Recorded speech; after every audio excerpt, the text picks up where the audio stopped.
കേരളം കുറച്ച് 2, 4, 6 ഒരു 6 അക്ഷരമാലകളിൽ ഇങ്ങനെ കുമിഞ്ഞു കിടക്കുന്ന ഒരവസ്ഥയിലാണ് കേരളം മുന്നോട്ട് പോകുന്നത്. അതിലൊന്ന് RC ഉണ്ട്, ഒന്ന് KC ഉണ്ട്, ഒന്ന് VD ഉണ്ട്.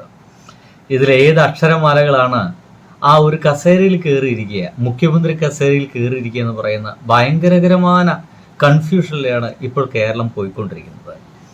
സത്യം പറഞ്ഞു കഴിഞ്ഞാൽ ഇതാണ് ഏറ്റവും നല്ല ഗംഭീരമായിട്ടുള്ള പ്രഡിക്ഷൻ ടൈം.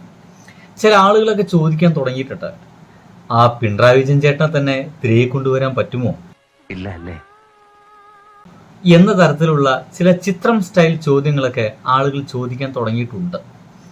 സ്വാഭാവികമായിട്ടും അത് ചോദിച്ചു പോകും. കാരണം നമ്മൾ വോട്ട് ഇട്ടിട്ട് ഇവന്മാരെ തിരഞ്ഞെടുക്കുന്നു, അവന്മാര് ഫുള്ള് തല്ല്. അപ്പൊ ഇതിൻ്റെയൊക്കെ പുറകിൽ എനിക്ക് മനസ്സിലാകുന്നത് വെറും അധികാരം മാത്രമല്ല, ആ മുഖ്യമന്ത്രി കസേര കിട്ടിക്കഴിഞ്ഞാൽ ഇവർക്ക് വേറെ എന്തൊക്കെയോ അതുകൊണ്ട് ഗുണമുണ്ട്. ഇപ്പൊ തന്നെ നമ്മുടെ പലയിടത്തും ആഘോഷങ്ങളൊക്കെ തുടങ്ങിയിരിക്കുന്നു. നമ്മുടെ വണ്ടിക്കാര് എന്ന് വെച്ച് കഴിഞ്ഞാൽ ഈ ലൈസൻസ് എടുത്തു കൊടുക്കുന്ന ആൾക്കാര്, അവരൊക്കെ കേക്കൊക്കെ മുറിച്ചു എന്നാണ് കേൾക്കുന്നത്. പോലീസ് സ്റ്റേഷനിൽ ഏതോ സ്ഥലത്തൊക്കെ അവര് ഇതേപോലെ കേക്ക് മുറിച്ചിട്ടൊക്കെ ആഘോഷിച്ചു. ഈ മൈക്ക് ഓപ്പറേറ്റർമാരും ഗംഭീരമായിട്ടുള്ള ആഘോഷത്തിലാണത്രേ. ഇങ്ങനെ കേരളം മുഴുവൻ ചില ആളുകളൊക്കെ ഗംഭീരമായിട്ട് ഇവർ അധികാരത്തിൽ കയറുന്നതിന് മുമ്പ് തന്നെ ആ ആഘോഷങ്ങളൊക്കെ തുടങ്ങിയിട്ടുണ്ട്. എൻ്റെ വിഷയം അതൊന്നുമല്ല. ഇലക്ഷന് മുമ്പായിരുന്നു സത്യം പറഞ്ഞു കഴിഞ്ഞാൽ അപാരമായിട്ടുള്ള പ്രഡിക്ഷൻ നടന്നിരുന്നത്. അതൊക്കെ എന്തിന്, വെറുതെ ആയിപ്പോയി അല്ലേ.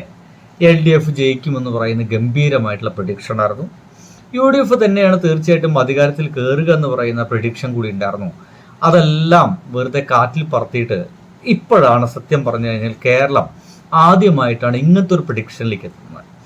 ഞാൻ ചുമ്മാ നിങ്ങളുടെ മുമ്പിലേക്ക് ആ ഒരു പ്രഡിക്ഷൻ വെക്കുകയാണ്. നിങ്ങളുടെ ഒരു തോന്നൽ ആരായിരിക്കും ജയിക്കുക? VD സതീശനാണോ എന്ന് വെച്ച് കഴിഞ്ഞാൽ ഇപ്പൊ ജയമാണല്ലോ. VD സതീശനാണോ മുഖ്യമന്ത്രിയാവുക, അതോ KC വേണുഗോപാലാണോ മുഖ്യമന്ത്രിയാവുക, അതോ രമേശ് ചെന്നിത്തലയാണോ മുഖ്യമന്ത്രിയാവുക?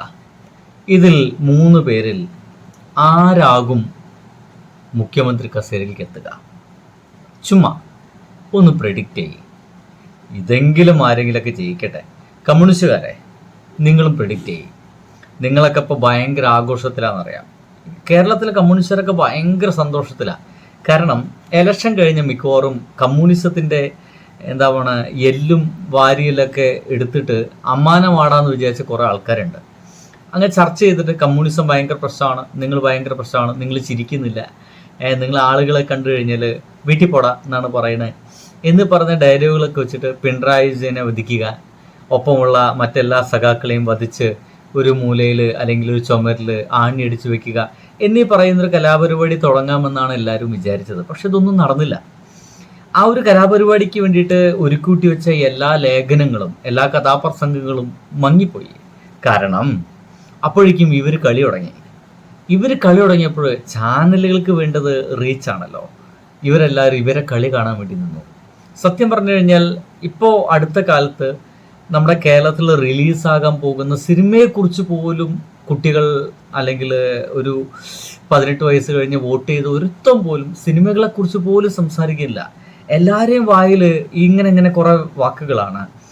VD, RC, KC എന്ന് പറയുന്ന കുറേ വാക്കുകൾ ഇങ്ങനെ കിടന്നിങ്ങനെ കളിക്കുകയാണ്. ഒന്ന് ആലോചിച്ച് നോക്കിയേ, എച്ചാത് ഇൻഫ്ലുവൻസ് ആണ് ഇവന്മാർ കേരളത്തിൽ ഉണ്ടാക്കിയെടുത്തെന്നുള്ളതാണ്.